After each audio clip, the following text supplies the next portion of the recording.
প্রিয় শিক্ষার্থী বন্ধু, তোমাদের জানাই আন্তরিক অভিনন্দন আর জানাই ইসলামী অভিবাদন।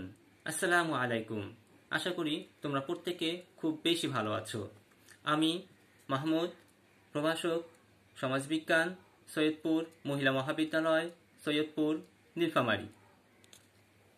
প্রিয় শিক্ষার্থী বন্ধু, আজ আমি তোমাদের সামনে বাংলাদেশ সমাজবিজ্ঞানের এমন একটি বিষয় আলোচনা করতে যাচ্ছি যে বিষয়ের প্রতি তোমাদের প্রত্যেকের খুব বেশি আগ্রহ কাজ করে। তো শিক্ষার্থী বন্ধু, মূল বিষয় আলোচনার পূর্বে চলো ঘুরে আসি বহির্বিশ্ব থেকে। আচ্ছা, এমন যদি হয় তুমি একজন কোরিয়ান, তোমার বন্ধুরা তোমাকে একটি বিশেষ কাজের জন্য বিশেষভাবে প্রস্তুতি গ্রহণ করাচ্ছে, আর সেই জন্য তোমার বন্ধুরা তোমার পায়ের তালুতে বেদম প্রহার করছে, আর তুমি মুচি মুচি হাসছো আর হ্যাপি ফিল করছো। আচ্ছা, এবার ধরে নাও তুমি ইন্দোনেশিয়ার একজন নাগরিক।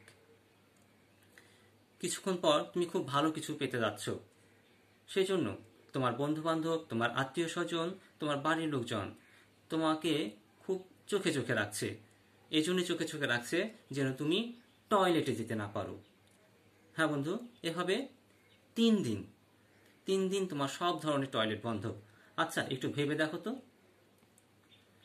সামান্য সময় টয়লেটের চাপ ধরে রাখা কত কষ্টকর, আর সেখানে 3 দিন। এরপরও তুমি হ্যাপি ফিল করছো। আচ্ছা, এবার ধরে নাও তুমি ফ্রান্সের অধিবাসী। তোমার ফ্রেন্ড সার্কেল তোমার জন্য স্যুপ তৈরি করছে। স্যুপটি তৈরি করছে উচ্ছিষ্ট খাবার থেকে, সেটা আবার তৈরি করছে টয়লেটের কমোডে।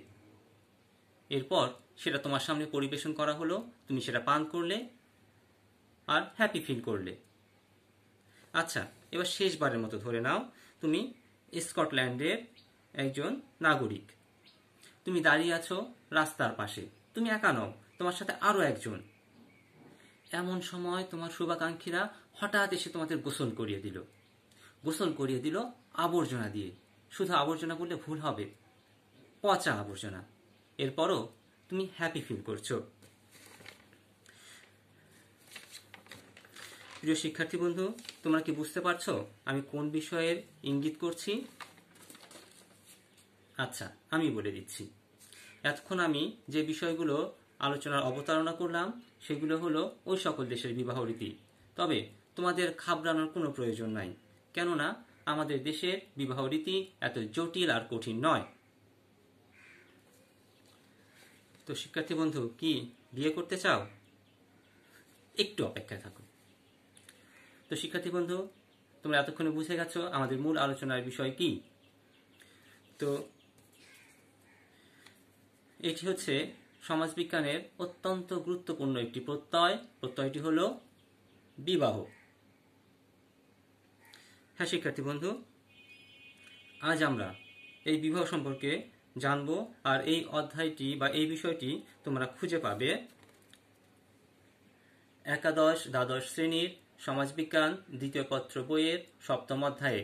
বিষয়ের শিরোনাম হল বাংলাদেশে বিবাহ, পরিবার ও জ্ঞাতি সম্পর্ক। এখান থেকে আমরা আলোচনা করছি আজকে বিবাহ সম্পর্কে। তো প্রথমে আমরা জেনে নেই যে আসলে পৃথিবীর সূচনা লগ্ন থেকে নর চায় একজন কাঙ্ক্ষিত নারীকে, আর নারী চায় একজন কাঙ্ক্ষিত নরকে জীবন সঙ্গী করে নিতে, চায় একত্রে বসবাস করতে, চায় সুখের নীড় রচনা করতে, চায় সন্তান সন্ততিকে নিয়ে আনন্দে দিন কাটাতে।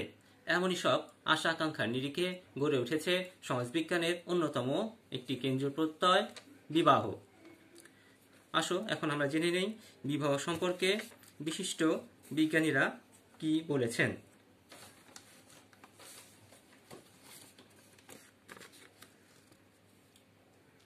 প্রথমে আমরা দেখতে পাচ্ছি এডওয়ার্ড ওয়েস্টারমার্ক। তিনি বলেছেন, বিবাহ এমনই একটি প্রতিষ্ঠান যার মাধ্যমে স্ত্রী ও পুরুষ মোটামুটি একটি স্থায়ী সম্পর্কে আবদ্ধ হয় এবং ছেলে মেয়ের জন্ম দেওয়ার পরও তাদের এ বন্ধন স্থায়ী থাকে। তো শিক্ষার্থী তোমরা এখানে দেখো, এখানে এডওয়ার্ড ওয়েস্টারমার্ক তিনি বলছেন যে বিবাহটা হচ্ছে নারী পুরুষের মোটামুটি একটি স্থায়ী সম্পর্ক, অর্থাৎ এটা একেবারে দীর্ঘস্থায়ী এমনটাও তিনি বলেননি, আবার যে একেবারে ঠুনকো যে কোনো সময় ভেঙে যাবে এমনটাও বলেননি। এর পরের অংশে তিনি বলছেন যে সন্তান জন্ম দেওয়ার পরও তাদের এই বন্ধন স্থায়ী থাকে, অর্থাৎ এখানে স্থায়িত্বটা আরও একটু বেশি তিনি জোরালোভাবে বললেন সন্তান জন্ম লাভের পর। এরপরে দেখো বিবেলিনস কি। তিনি বলছেন বিবাহ বলতে এটি বোঝায় না যে এটি নরনারীর যৌন সম্পর্কের লাইসেন্স বা সামাজিক ছাড়পত্র, বরং বলা যায় এটি পিতামাতা হওয়ার ছাড়পত্র। তো দেখো এখানে তিনি বলছেন যে বিবাহ একটা ছাড়পত্র, বিবাহ মানে একটি লাইসেন্স দেওয়া, সেটা হচ্ছে নারী পুরুষের একত্রে বসবাসের মধ্যে তাদের যৌন সম্পর্কের মধ্যে সীমাবদ্ধ নয়, এটি গড়াবে সন্তান উৎপাদন পর্যন্ত, সন্তান প্রতিপালন পর্যন্ত, অর্থাৎ পিতামাতা হওয়া পর্যন্ত এবং তারপরেও। এরপরে সর্বশেষ যে সংজ্ঞাটি উল্লেখ করছি সেটি দেখো E.I. গ্রোভস। E.I. গ্রোভস বলছেন বিবাহ একটি জনসমর্থিত ও আইনসম্মত বন্ধুত্ব ছাড়া আর কিছু নয়। তো যে কোনো বিশেষ বড় ধরনের কাজের ক্ষেত্রে জনগণের সমর্থন নেওয়া, জনমত যাচাই করা, জনমত গ্রহণ করা এটি আবশ্যক হয়ে দাঁড়ায়। অনুরূপভাবে তিনি এখানে বলছেন যে বিবাহের ক্ষেত্রে জনমত লাগবে এবং এটা একটা বন্ধুত্বের সম্পর্ক, যে বন্ধুত্বটা আইন দ্বারা স্বীকৃত হবে এবং আইনের আওতায় থাকবে, এটা মানুষ চাইলেই নষ্ট করতে পারবে না। তো শিক্ষার্থী বন্ধু, এই আলোচনার প্রেক্ষিতে আমরা বলতে পারি যে বিবাহ একটি শাশ্বত প্রতিষ্ঠান, যেটা সমাজ জীবনের চালিকা শক্তি এবং মানুষের মায়া মমতার এক আধার। তো শিক্ষার্থী বন্ধু, এখন আমরা জানবো বিবাহের আরো কিছু বিষয় সম্পর্কে। আমরা এখন চলে আসব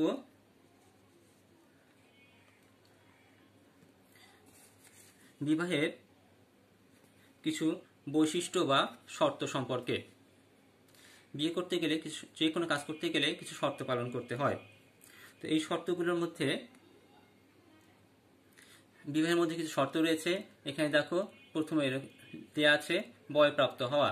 আমরা যদি বাংলাদেশের প্রেক্ষিতে বিচার করি, আমাদের দেশে বিয়ের জন্য উপযুক্ত হতে হলে একজন ছেলেকে 21 বছর বয়স সম্পন্ন হতে হবে আর একজন মেয়েকে 18 বছর বয়স পর্যন্ত। যদি এটা না হয় তাহলে তারা এটি বাল্যবিবাহের শামিল হবে, আর বাল্যবিবাহ আমাদের দেশের আইন অনুযায়ী দণ্ডবিধির সমতুল্য। তাই এই বয়সটা হওয়া পর্যন্ত আমাদের অপেক্ষা করা উচিত। এরপরে দেখো প্রস্তাব পেশ করা। তুমি রাস্তায় দাঁড়িয়ে একটি মেয়েকে পছন্দ হলো আর বলে ফেললে তোমাকে বিয়ে করতে চাই, অথবা তুমি একটি মেয়ে কোনো একটি সম্পদশালী ছেলেকে বা কোনো একজন ভালো চাকরিজীবী ছেলেকে দেখে ভালো লাগলো বা তাকে ফোন করে বললে হ্যালো ভাইয়া তোমাকে বিয়ে করতে চাই। না, এমনটি নয়। বিয়ের প্রস্তাব পেশ করতে হবে পারিবারিকভাবে অথবা ঘটকের মাধ্যমে। এরপরে চলে আসো সম্মতি দেয়া। তুমি যে প্রস্তাবটি পাঠালে সেই প্রস্তাবে তোমার সম্মতি আসতে পারে, নাও আসতে পারে। যদি সম্মতি এসে গেল তো হয়ে গেল, যদি সম্মতি না আসে বা রাজি না হয় সেখানে জোর জবরদস্তি করে নিজের অশান্তি এবং অন্য ব্যক্তির অশান্তি করার কোনো যৌক্তিকতা নেই। এরপরে দেখো দেনমোহর 4 নম্বরে। দেনমোহর হচ্ছে নারীর বৈবাহিক ব্যবস্থায় যৌক্তিক অধিকার। কিন্তু আমাদের দেশে করা হয় কি, বিয়ের পরে বাসর রাতে বউকে বলা হয় বউ মাফ করে দে না। আসলে এটা ঠিক নয়। দেনমোহর বিয়ের আসরেই দেওয়া উচিত এবং দিতে হয়। এটা হচ্ছে নারীর ধর্মীয় সামাজিক অধিকার, এর মাধ্যমে নারীর অধিকার প্রতিষ্ঠিত করা যায়। এরপরে দেখো রয়েছে উপহার 5 নম্বরে।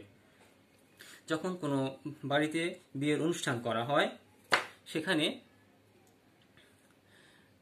গায়ে হলুদে, বিয়ের দিন বা বিয়ের পরে বৌভাত, এই বিষয়গুলোতে যারা উপস্থিত হয় আত্মীয় স্বজন শুভাকাঙ্ক্ষী বন্ধুরা, তারা বিভিন্ন প্রকার উপহার উপঢৌকন দিয়ে থাকে যেন নবদম্পতি সাবলীলায় সুন্দরভাবে দিনাতিপাত করতে পারে। এরপরে 6 নম্বরে দেখো সাক্ষী নেওয়া। বিয়ে করতে গেলে অবশ্য সাক্ষী লাগবে।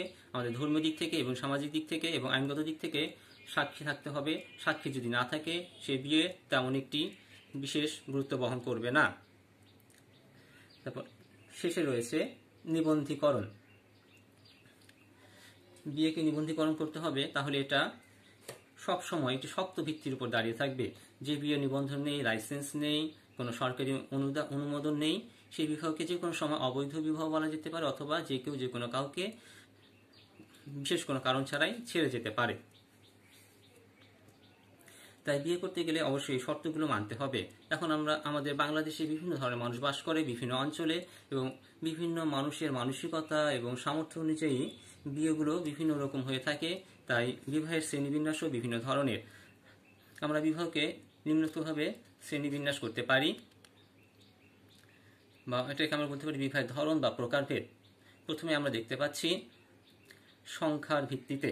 সংখ্যার ভিত্তিতে বিবাহকে দুভাগে ভাগ করা যায়। একটি হচ্ছে একক বিবাহ, অপরটি হচ্ছে বহু বিবাহ।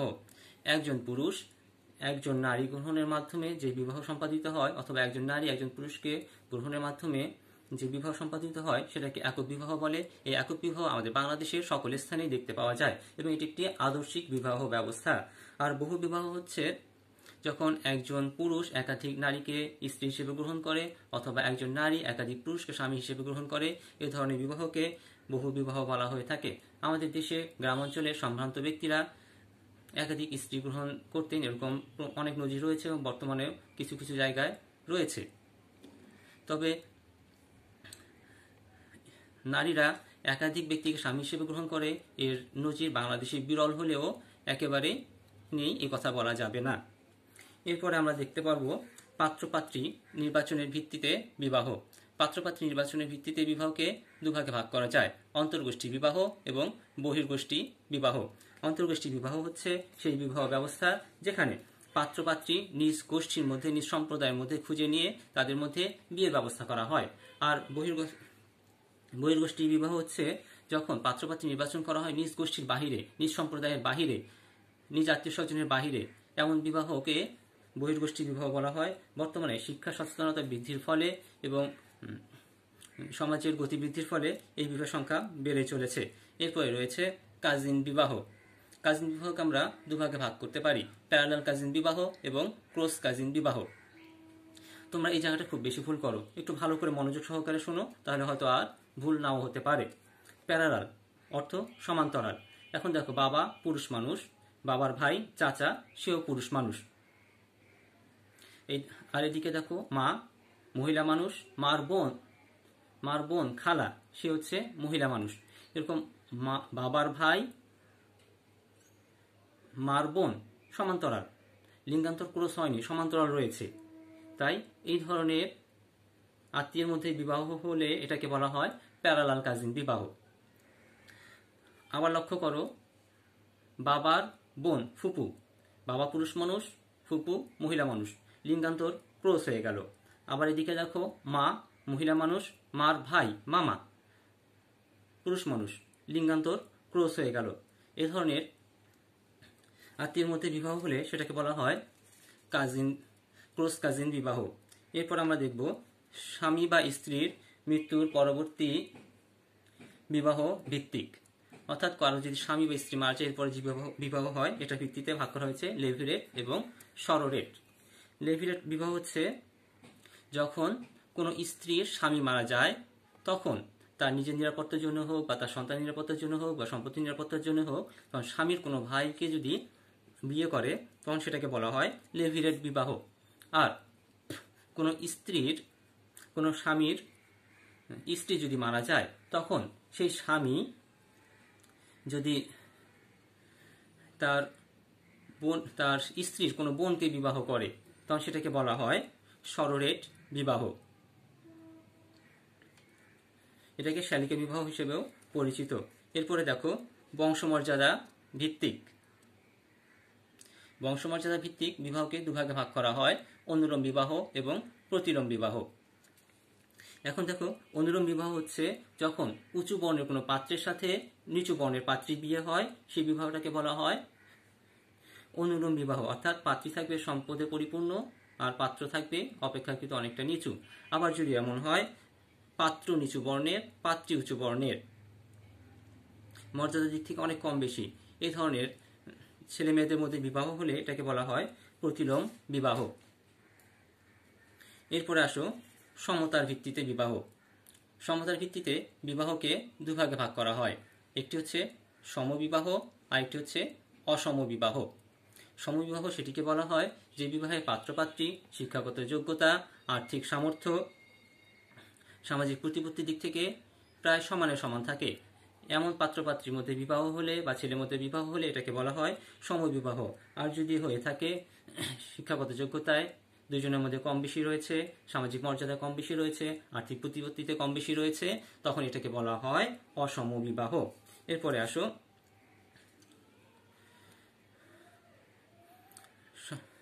সম্মতির ভিত্তিতে। সম্মতির ভিত্তিতে বিবাহকে 3 ভাগে ভাগ করা হয়েছে। প্রথমে রয়েছে স্ত্রীকৃত বিবাহ। স্ত্রীকৃত বিবাহ হচ্ছে সেই বিবাহ যেখানে পাত্র বা পাত্রীর মতামতের তেমন গুরুত্ব থাকে না, পাত্রীপক্ষ এবং পাত্রপক্ষের অভিভাবকরাই এই বিয়ের মূল আনুষ্ঠানিকতা পছন্দ থেকে শুরু করে শেষ পর্যন্ত সবকিছু করে থাকে, এমন বিবাহকে স্ত্রীকৃত বিবাহ বলা হয়ে থাকে।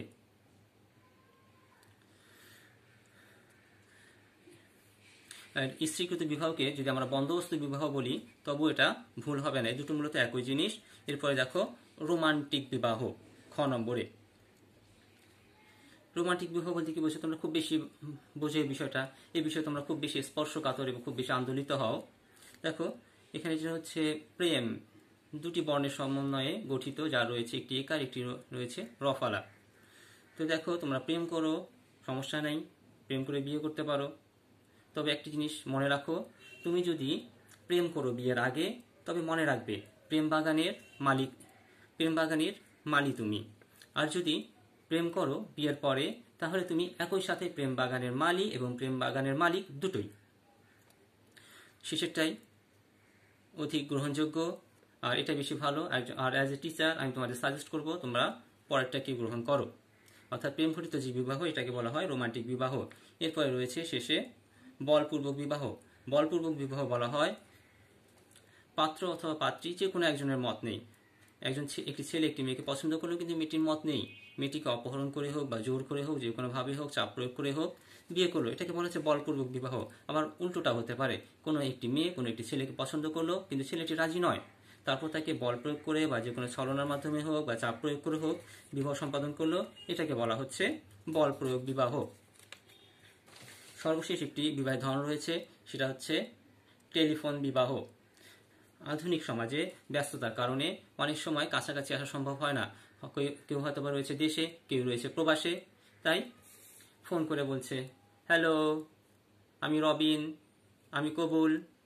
এদিক থেকে আরেকজন বলছে হ্যাঁ আমি সকিনা, আমিও কবুল।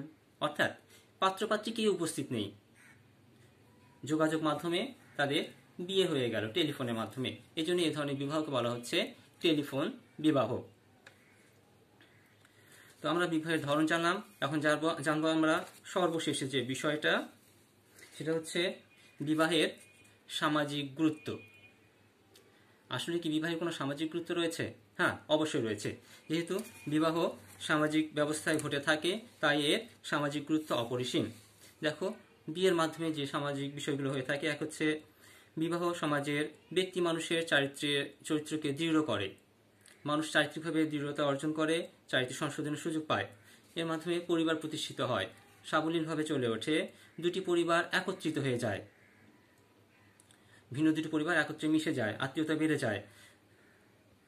সামাজিক রীতি মেনে বংশবৃদ্ধির একটি উপায় এটি। সামাজিক, ধর্মীয় এবং আইনগত বিধানের মাধ্যমে বংশবিস্তারের একটি সুযোগ রয়েছে। আবার সামাজিক স্থিতিশীলতা রক্ষা করে। যদি বিবাহ ব্যবস্থা না থাকে সমাজ অস্থিতিশীল হয়ে যায়, তাই সমাজকে স্থিতিশীল রাখার জন্য, সমাজের গতিকে ঠিক রাখার জন্য অবশ্যই বিবাহের প্রয়োজন রয়েছে। অবাধ যৌনাচার রোধ করে। একটু ভালো করে খেয়াল করো, যে সকল দেশে ফ্রি সেক্স বিশ্বাস করে, যারা লিভ টুগেদার বিশ্বাস করে, বা আমাদের দেশে যারা এরকম রয়েছে, তারা প্রতিনিয়ত কিছু না কিছু অশান্তির মধ্যে তারা দিনাতিপাত করে এবং তারা বলতে গেলে কখনো শান্তি পায় না, সবসময় তাদের মধ্যে একটা ভয় কাজ করে। তাই এমন ভয়কে দূরে সরে দিয়ে ভয়কে জয় করে বিবাহের দিকে ছুটে আসতে হবে, অবাধ যৌনাচারকে অবশ্যই রোধ করতে হবে। এরপরে দেখো বিবাহের মাধ্যমে সমাজ ব্যবস্থায় শান্তি প্রতিষ্ঠিত হয়। এই বিষয়টিকে আমরা এভাবে বলতে পারি, যদি থাকে 2 পা যেথা খুশি সেথা যা, যদি হয় 4 পা আমাকেও সঙ্গে নিয়ে যা, আবার যদি হয় 6 পা সুখ শান্তির নেই সীমানা। অর্থাৎ এখানে সুখ শান্তিতে ভরপুর। যখন বিয়ে হবে 1 জন থেকে 2 জন হবে, 2 জন থেকে উৎপাদিত বাচ্চা হয়ে 6 পায়ে পরিণত হবে, এরপর পায়ের সংখ্যা আরও বাড়তে পারে। অর্থাৎ বংশবৃদ্ধির মাধ্যমে একে অপরের কাছে থেকে ভালোবাসা, সুখ দুঃখ ভরপুর একটি সুখী সমাজ জীবন গড়ে উঠতে পারে। সেই জন্যই সমাজ জীবনে বিবাহের গুরুত্ব সর্বাধিক। তো শিক্ষার্থী বন্ধু, আজকের আলোচনা এই পর্যন্ত রেখেই তোমাদের কাছ থেকে বিদায় নিতে যাচ্ছি। তো বিদায় নেওয়ার আগে কিছু কথা বলে যাই। প্রিয় শিক্ষার্থী বন্ধু,